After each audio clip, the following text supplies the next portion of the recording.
Hello everyone, welcome to Master Cherry Mom YouTube channel. So I hope you all are doing absolutely fine. And आज हम जिस बारे में बात करने वाले हैं वो है क्या अल्ट्रासाउंड से पता चलता है कि बेबी जो है उसका जेंडर क्या है। तो वीडियो को स्टार्ट करने से पहले चैनल को सब्सक्राइब कीजिए, वीडियोस को लाइक करिए एंड शेयर करिए। कोई भी आपका डाउट है तो आप मुझे कमेंट सेक्शन में पूछ सकते हैं।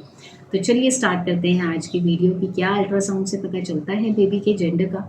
तो देखिए, सबसे पहली चीज़ तो ये होती है कि एक ये मेंटेलिटी सेट है कि अगर बेटा होता है वो वंश चलाता है, बेटियों को इतना नहीं किया जाता। तो देखिए आजकल टाइम बदल रहा है, बेटा हो चाहे बेटी हो दोनों एक बराबर होते हैं। और हमें तो एट द एंड यही प्रे करना चाहिए कि जो बच्चा है वो हेल्दी हो, उसकी हेल्थ अच्छी हो और वो तंदुरुस्त हो, उसको कभी भी कोई प्रॉब्लम ना आए। अब दूसरी चीज़ ये होती है कि बेटा होगा कि बेटी होगी, ये टोटली डिपेंड करता है आपके मेल पार्टनर में, ठीक है।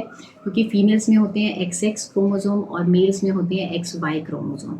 अगर फीमेल का X और मेल का Y मिलता है तो बेटा होता है, और अगर फीमेल के तो X ही हैं तो एक X फीमेल का, और अगर मेल का भी X आता है तो उससे बेबी गर्ल होती है। तो ये चीज़ जो है ये उसी टाइम डिसाइड हो जाती है जब एग और स्पर्म मिलते हैं, जब एक मेल और फीमेल रिलेशंस बनाते हैं ओव्यूलेशन के टाइम पे, जब वो ट्राई कर रहे होते हैं प्रेगनेंसी का, तो उसी टाइम ये चीज़ डिसाइड हो जाती है कि मेल के थ्रू कौन सा स्पर्म आया है, एक्स आया है कि वाई आया, या फिर कौन सा जो एग के साथ किसने मीट किया है, ठीक है। तो उसी टाइम डिसाइड हो जाता है, और ये टोटली मेल पे डिपेंड करता है ना कि फीमेल्स पे डिपेंड करता है, क्योंकि इस चीज़ के लिए फीमेल्स को टारगेट किया जाता है, उनको बोला जाता है।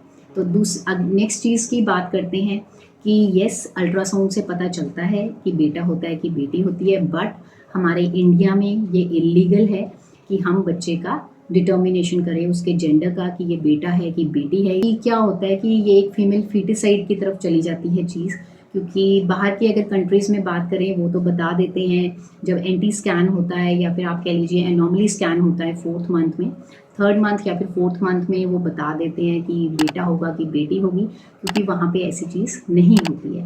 बट हमारे इंडिया में ये इलीगल है, मैं फिर से कह रही हूँ।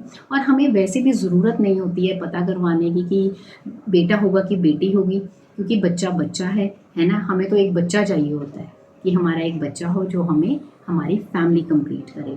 क्योंकि ये एंटी स्कैन और एनॉमली स्कैन्स या फिर अल्ट्रासाउंड्स जो होते हैं वो इसलिए नहीं किए जाते हैं इंडिया में कि हम ये देखें कि जेंडर क्या है। वो इसलिए किए जाते हैं बच्चे की वेल बीइंग के लिए, उसकी हेल्थ के लिए, बच्चे की हार्ट बीट नॉर्मल है कि नहीं है, बच्चे के जैसे नॉर्मली स्कैन जब होता है तो उसके body parts, body organs develop हुए कि नहीं हुए, हैंड्स हो गए, उसके लिम्स हो गए, उसके नेक हो गया। जैसे 3rd मंथ जो एंटी स्कैन होता है उसमें ये देखा जाता है कहीं कोई डाउन सिंड्रोम का प्रॉब्लम तो नहीं है बच्चे में, कोई क्रोमोसोमल इश्यूज तो नहीं आ रही है, एबनॉर्मेलिटी तो नहीं आ रही है, उसका NB नेजल बोन बना है कि नहीं बना, एंटी उसका जो फ्लूइड होता है न्यूक्लियर ट्रांसलुसेंसी वो ठीक है कि ज़्यादा तो नहीं है, क्योंकि वो इंडिकेट करता है जेनेटिकली प्रॉब्लम्स की तरफ, ठीक है।